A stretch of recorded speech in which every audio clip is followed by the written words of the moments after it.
এই ভিডিওতে আমার আলোচনার বিষয় হচ্ছে যে আমরা যখন কুরবানি দেই, 7 ভাগে যখন গরু কুরবানি দেই, তখন আমরা একটা শিরক করে থাকি। এটা আমাদের না বুঝে কিংবা না জেনেই হয়ে থাকে। সেই শিরকটা হচ্ছে, আমরা অনেকে বলি যে আমরা 7 জনের নামে কুরবানি দিচ্ছি। এটাই হচ্ছে শিরক। আমাদেরকে বলতে হবে 7 জনের পক্ষ থেকে এক আল্লাহ তাআলার নামে কুরবানি দিচ্ছি।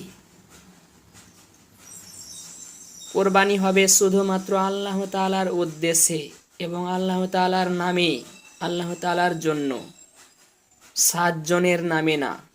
7 জনের পক্ষ থেকে এক আল্লাহ তাআলার জন্য, এক আল্লাহ তাআলার নামে এটা হতে হবে। 7 জনের নামে কুরবানি দেওয়া হচ্ছে, এটা বললে শিরক হয়ে যাবে। তাই আমাদের সবাইকে এই শিরক থেকে দূরে থাকতে হবে।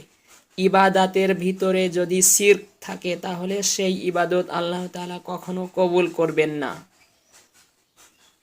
আল্লাহ তাআলা আমাদের সবাইকে শিরকের মতো ভয়াবহ অপরাধ থেকে বেঁচে থাকার তৌফিক দান করুন। আমিন।